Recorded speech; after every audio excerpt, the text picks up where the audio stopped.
Hello, everyone. I'll be talking about Chapter 11 in this book, Higher Order Thinking, Problem Solving, and Critical Thinking as part of educational assessment of students.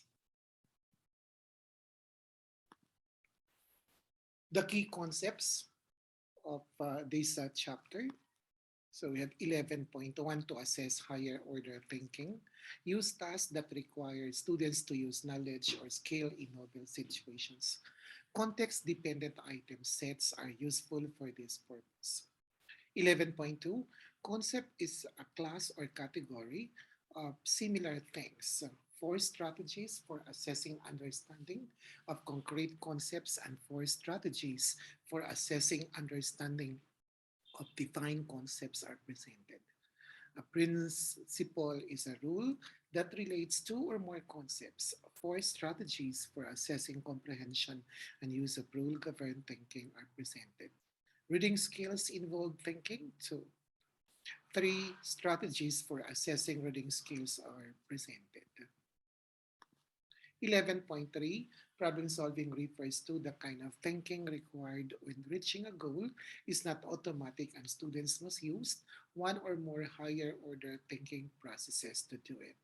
17 strategies for assessing problem solving are presented. 11.4, critical thinking is a reasonable and reflective thinking focused on deciding what to believe or do. 13 strategies for assessing critical thinking are presented.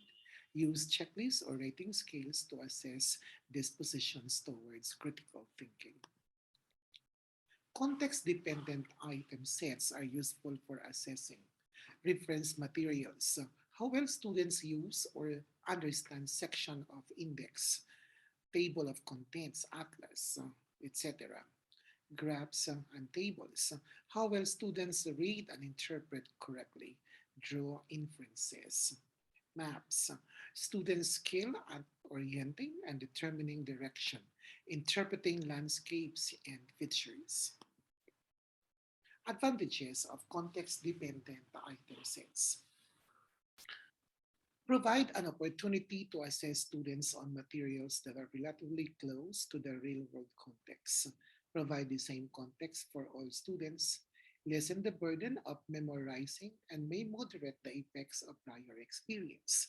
May be the only means to test certain intellectual abilities. The disadvantages. The set may be difficult to construct. Yeah, that's very true.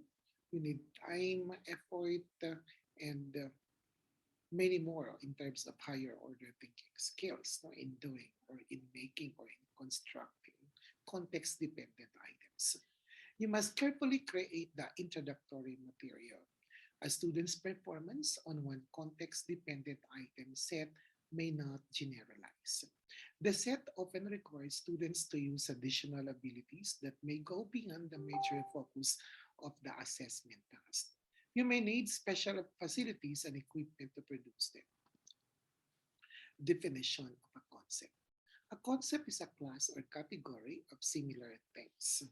Concepts are related to each other through schemata or networks. Concrete versus defined concepts. Concrete concept, class in which the members have one or more physical, tangible qualities in common. Large, triangle, green, house, dog.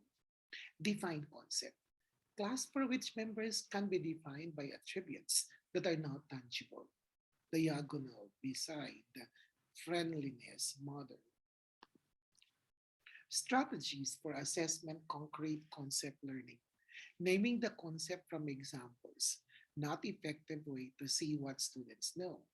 Discriminating examples from non-examples, useful to check for overgeneralization and undergeneralization. Producing their own examples, useful for simple concepts. Using the concept in performance assessment allows for assessment of deeper understanding. Strategies for assessing defined concept learning. Weaker, less effective strategies, requiring students to produce a definition, requiring students to produce new exemplars of the concept. Stronger, more advantageous strategies. requiring students to discriminate exemplars from non-exemplars, requiring students to identify components and demonstrate relationships. Definition of a principle. A principle is a rule that relates to or more concepts. Assessing principle and rule governed thinking. Have students produce or identify consequences. Have students produce the consequences and explain why. Have students produce an explanation only. Have students draw a conclusion based on application of a principle. The nature of problem solving. Problem solving refers to the kind of thinking required when reaching a goal is not automatic and students must use one or more higher order thinking processes to do it. Problems may be well structured or ill structured. Authentic problems tend to be ill structured and are best assessed with open tasks. Strategies for problem solving. People often use both general and subject specific strategies to solve problems. General strategies include heuristics, ideal method, identify, define, explore, then loop back. So the that is an acronym: ideal, identify, define, explore, act, then loop back. Specific strategies are used for domains in which a person has expertise. Strategies for assessing problem solving skills. Different types of tasks assess different aspects of problem solving. Examples: to assess whether students accurately define the problem, ask students to pose the question, ask students to draw a diagram showing problem situation, to assess students' exploration of possible solution strategies, present the problem and two or more solutions, and ask students to explain why one is best. Critical thinking abilities to assess. Elementary clarification focus on a question. What is the main issue? What is the main problem? Analyze arguments. What evidence is presented with the intent to support, contradict the conclusions? Ask and answer questions that clarify and challenge. What questions would you ask of the author? Basic support of an argument. Judge credibility of a source. Which parts of the material are credible, not credible? Make and judge observations. Can you trust or believe the report of this person? Inference. Make and evaluate deductions. What conclusion is logically appropriate? Must this conclusion follow? Make and evaluate deductions. Select the conclusion that best explains the data. Make and evaluate value judgments. What are the positive and negative consequences of each solution? Advanced clarification. Define terms and judge definitions. Analyze the way the speaker uses key terms to affect the listener. Identify implicit assumptions. Which option is probably assumed? Strategies and tactics. Decide on action. This is essentially problem solving. Interact with others. Use performance assessment. Identify rhetorical mechanisms and tactics.